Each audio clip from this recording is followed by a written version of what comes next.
welcome to this vlog. Yeah, yesterday was really scary, so I'm trying to be calm today. I slid right into the snowbank yesterday when I was driving to my gig, so um, I'm fine, the car is fine, but yeah, it was really scary. Sheer black ice out there yesterday, so yeah, didn't make it to my gig. I just went home. I really wasn't that far from our driveway, but yeah, it was that scary curve that apparently everybody's been crashing on, they told me, but luckily DOT was driving by and they pulled me out, so thank you, DOT. But yeah, I thought this video I would share my favorite books of the year. I actually had quite a lot. So I separated it into my 4-star books and my 5-star books. So I'm gonna do my 4-star books first. So this one really surprised me, Just for the Summer by Abby Jimenez. I normally don't read contemporary romance, but everybody was reading it at the time, so I wanted to try it and see what all the hype was about. And I really enjoyed it. It was really fun, and I liked the depth in it a lot. There's a lot of character development and a lot of complicated things, which I prefer in romance. If it's going to be contemporary, it's got to be messy.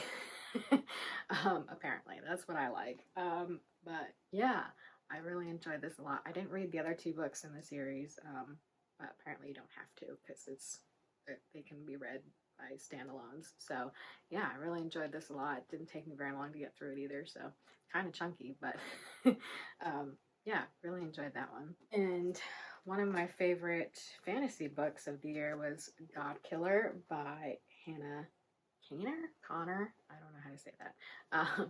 But 1, I really love this cover.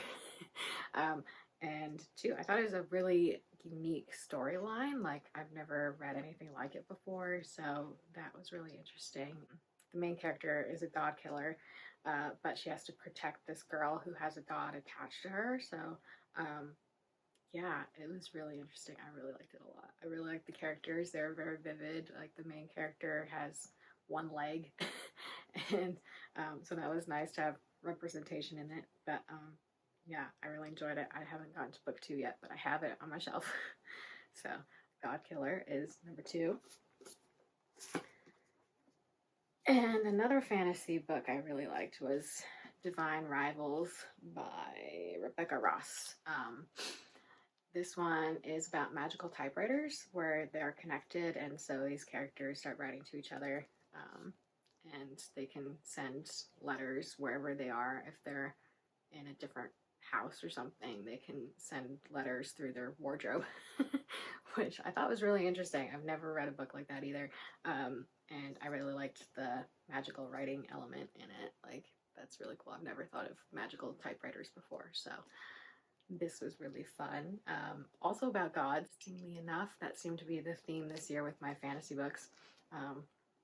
And I really liked the second one too, but I liked the first one more because I think there's just more detail in it and you didn't really know what was going on as much. But yeah, Divine Rivals, which was another TikTok favorite of the year, I think. Another book about gods, which is a 5-star read for me, A Touch of Darkness by Scarlett St. Clair. This is a series about Persephone and Hades, and you can read it 2 ways. You can read it from Persephone's point of view or from Hades' point of view, or you can read all of them, which I thought is really cool. I've never seen a series like that either. A lot of unique books this year. I like that. But yeah, this one is from Persephone's point of view. This is the first book. I finally got the second book. It took me a while to find that. But yeah, she's basically trying not to fall in love with Hades in this book, so there's a lot of scandal, but it's contemporary. It's I thought I wouldn't like that element, but it really worked. I don't know how, but it really did work. So yeah, it's a contemporary god story. So I highly recommend this series. I loved it. And another series, fantasy series that I liked was Dark Academia. Classic A Deadly Education by Naomi Novik. Yeah, I finally read book 1. I still need to read the other 2 books in the trilogy. That seemed to be a theme this year too. I read a lot of book 1s and I just didn't continue.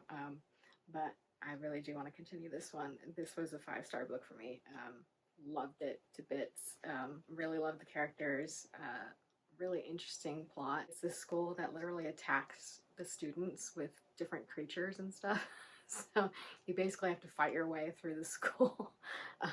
But yeah, and it's really interesting how you don't really know what the school looks like. Like it's kind of like this weird maze of the place, and like all the rooms change, and there's nothingness that the creatures come out of, and it's really creepy that way. But yeah, I love the characters. Galadriel, which is her name, it's kind of a running joke within the book. So being a Lord of the Rings fan, I really like that joke. But yeah, really enjoy the writing, and I read it so fast. Like it's not that long either. So, but yeah, I've been meaning to read this for a long time. And another one that got really popular online this year is this Regency fantasy called Half a Soul by Olivia Atwater. This is also a trilogy. I still have not read the other 2 books, but I really loved it. This is also really unique. Main character only has half a soul because a fairy stole half her soul when she was little. They were trying to steal her whole soul, but they only got half. And so it's actually really funny because she doesn't feel things the way other people do, so she gets into a lot of trouble the way she talks. So there are moments where I was just laughing out loud, and yeah, I love that about this. And I've never read a Regency fantasy before, I don't think, so that was new to me. But yeah, I really enjoyed it, and I intend to continue this trilogy as well. And the writing is pretty simple, but it's a really good story, so I highly recommend. If you liked Jonathan Strange and Mr. Norrell, highly recommend. It's very similar to that. It's not your happy fairies, it's very creepy, which is how I think of fairies, because in Irish folklore, they're very creepy and they're not nice. um, so, yeah, another fantasy that I really loved was One Dark Window. This became another TikTok favorite, and I can see why. This one, the writing was amazing, very detailed, and the characters were great. This is about Elspeth, and she meets a mysterious highwayman on the forest road, and then she gets changed completely, and there's this monster living in her head, basically, and she's never alone. It's pretty creepy, actually, if you think about it. But yeah, it's a really unique magic system in this book because everybody's trying to get these deck of cards and collect them all. And the cards do specific things, and one of them is really creepy called the Maiden card, and it changes you forever. Like it turns you into a walking, talking doll, and like you turn very cold, and yeah, it's creepy. But yeah, this is duology. I really liked both books, but the first one, so good. I don't think I've read a duology that fast before. uh, and I also liked 2 other books that I got from the library. I got the Wolf Den trilogy from the library, which is historical fiction about Pompeii and the times leading up to the volcano erupting in Pompeii. So that was really interesting. I really loved that series a lot. I don't think I've ever read a trilogy that fast before. Like, I read them all and within like 5 days or something, which is fast for me. So yeah, I highly recommend the Wolf Den trilogy as well. And I also loved the book Wayward from the library, and that's about witches and stuff like that. And it's just the writing is so good, and the story was really good. Trying not to give too much away with these books. You guys can go read the descriptions if you really want to. But yeah, highly recommend the Wolf Den trilogy and Wayward. And then the last book I have physically is The Familiar by Leigh Bardugo. I was very hesitant to pick this up because I heard so many mixed reviews. But yeah, I love this. This is like what The Witch, the movie The Witch, should have been like, in my opinion. But yeah, there's a magic system, there's a magical tournament. Came with this free wooden bookmark, which is really cool. Main character, she can do like small miracles, is what they call them, and it's during the Spanish Inquisition. So there's a historical fiction element. So I think the people who don't normally read historical fiction didn't like this book for that reason. It did take me a while to get through it because it's kind of heavy on the writing, but I really enjoyed the characters, and the magic in it was really cool, and the ending was pretty explosive.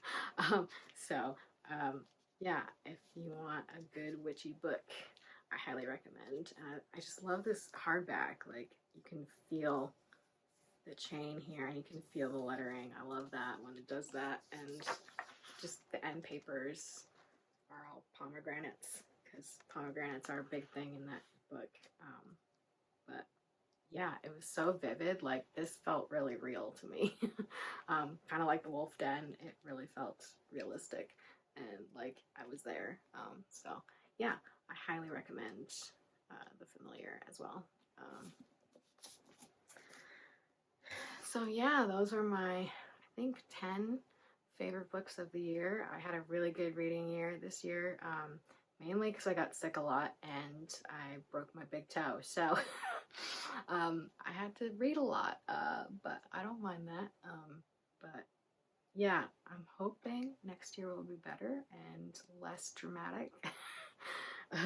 So yeah, I hope you all are doing well, and let me know in the comments what your favorite books of the year were, and if you've read any of these books as well. So yeah, I would love to know that, and I will see you all in the next video. Bye for now.